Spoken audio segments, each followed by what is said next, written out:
Identity is one of the most important aspects in human society. How people identify themselves, their family, their friends, and even strangers has quite an impact on how people communicate with each other. This goes beyond race or nationality, it has to do with aspects of everyday life and who you interact with. One way people identify themselves is through their ethnicity. Ethnicity is defined as the quality or fact of belonging to a population group or subgroup made up of people who share a common cultural background or descent.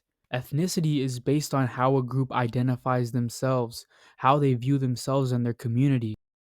Germans, Persians, Han Chinese, Arabs, Mandinka. These are all ethnic groups from around the world where the individuals within these ethnic groups share an identity, culture, language, history, and genetics. Or do they? Join me as we discuss ethnicity, what it is, how it is created, and why it may not be as straightforward as you think. If we look at an ethnic map of the world, we see that there is a lot of diversity. In certain regions of Africa, for example, there are multiple ethnic groups in one country. Go closer to the Eurasian steppe, and it's a different story. But how does this happen? How do we determine an ethnic group? What makes one people identify as something different from their neighbors? Is it a genetic thing? Do they isolate for a long period of time and then one day say, oh, I'm actually a different ethnicity from you guys and we're not the same? Well, not necessarily. Ethnic groups develop through something called ethnogenesis. Ethnogenesis is the process by which a group becomes ethnically distinct, and this can happen in many different ways, but there are two types of ethnogenesis. Passive ethnogenesis is when the development of a new ethnic group is not an intended outcome, but rather happens over time. And this can be based on the group's interaction with their environment, dialectal differences, religious differences, migrations, or other processes. This usually takes quite some time, and by the end of the process, they consider themselves their own group with their own identity. The second type of ethnogenesis is active ethnogenesis. This is when a group deliberately creates their own identity, many times for political reasons. Contrary to popular belief, ethnicity is a social construct. It's not something that's based on biology. Ethnicity is a social construct, just like how race is. However, there tends to be a genetic correlation for the individuals within ethnic groups, and the level of genetic similarity depends on the ethnic group. Many ethnic groups are pretty much genetically identical to their neighboring ethnic groups, and there are also many ethnic groups where within them there's a lot of genetic diversity, where people come from different ancestral populations but share a common identity. Examples of ethnic groups that are genetically very similar but ethnically different would be Serbs, Bosniaks, and Croats. Biologically, they are very similar, so is many aspects of their culture. Linguistically, they all speak the same language with very slight differences, dialectal differences, and the reason they consider themselves different ethnic groups is political. Bosniaks are Muslim, Croats are Catholics, and Serbs are Eastern Orthodox. Over hundreds of years, this difference does end up creating different identities. Politics is a very, very important aspect in the development of ethnic groups. All three of these groups share history, culture, language, and ancestry as well. They are all descendants of the same migration south during the 6th and 7th century. Genetically, all three of these groups are very closely related, and some may even say they are nearly identical. Most of the difference genetically has to do with geography more than identity. There is genetic variance within these ethnic groups, like different Bosniak groups being slightly genetically different from each other depending on where in the Balkans they are from. This is common in most ethnic groups where they span larger areas and are not as isolated. In other cases, there are many ethnic groups where individuals or communities within it are biologically very different from each other but identify with the same ethnicity. A very notable example of this would be Arabs. The Arab language and identity originates in the Arabian Peninsula, and with the spread of Islam and Islamic dynasties in the 7th century, the Arab identity spread with it. Prior to this, the Middle East and North Africa had a multitude of different ethnic groups and languages. These ethnic groups, just like anywhere else in the world, also depended on the time period.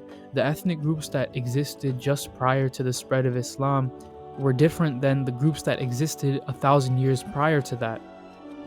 When the Umayyad Caliphate spread, it brought both Islam and the Arabic language with it, and over the course of a few hundred years, many of those ethnic groups in the region disappeared. But they didn't disappear because their bloodline was erased, but rather because a new identity took over. North Africa and most of the Middle East was now Arabized. They identified with the Arab identity, and the Muslim population also grew tremendously. The people of these regions, however, did not change. If we look at genetic studies of these Arabized groups, we see that indigenous DNA tends to be the majority of their genome most of the time. Majority of Moroccans, for example, identify as Arabs, with Amazigh, who are the indigenous North Africans, making up the rest of the population. However, majority of the Moroccan Arab DNA is actually Amazigh, with some Arab Moroccans being completely Amazigh genetically, while others tend to be in the 60 to 80% range with their Amazigh DNA. The same trend is seen throughout many Arabized people, where they can trace a large portion, if not the majority of their DNA, from these indigenous populations that adopted the Arab identity, and many times mixed with Arabian Peninsular people as well. Palestinians can trace most of their DNA to the Canaanites or ancient Levantine populations, with it being around 80% of their DNA on average. Even with that being the case, both Moroccans and Palestinians are still Arabs. Although they speak quote-unquote dialects of Arabic that are completely mutually unintelligible and they are genetically barely related, they still consider themselves Arabs. Just like all ethnicities, it's a social identity. All it means to be Arab is to be from a community that speaks Arabic as their first language. This is where politics comes into play. Like I said, many of these Arabic dialects are mutually unintelligible with each other, meaning speakers from these different dialects can't understand each other at all. Well, then why are these dialects considered Arabic and not their own languages? It's because the people consider themselves Arab. Politically, socially, they're a part of the Arab world and they identify with the Arab label. Their language is a descendant of classical Arabic as well, although very different at this point. So to them, their language is an Arabic dialect.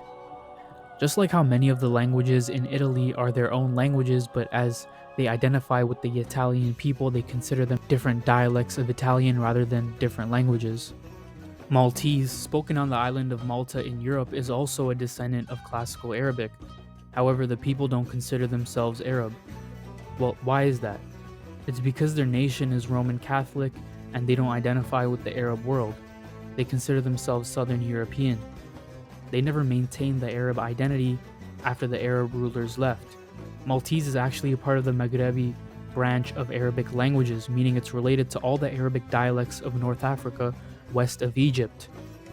Politics is the same reason why some languages that are really the same are considered different languages, like Serbian and Croatian. Politics is also the same reason why completely different languages are considered the same language, like Moroccan Arabic and Palestinian Arabic. Politics shapes identity. And all of these ethnic groups are still valid. They still exist. They are no more real or fake than any other, because at the end of the day, these are all still social creations. As we've seen, ethnicity is far more complex than simply shared genetics or common language. It's a social identity shaped by history, politics, religion, geography, and human choice. From the Balkans to North Africa, the development of ethnic groups, whether through gradual change or deliberate action, shows us that these identities are fluid, evolving, and often rooted more in perception than biology. Ethnicity isn't something written in our DNA, it's something we create, maintain, and pass on through culture, tradition, and shared experiences. And while it may not be as clear-cut as we often assume, that doesn't make it any less real or important. So next time you hear someone talk about an ethnic group, remember, you're not just hearing about genetics or language, you're hearing the story of how a people choose to define themselves. If you found this video insightful, don't forget to like, subscribe, and share your thoughts in the comments below. Let's keep the conversation going.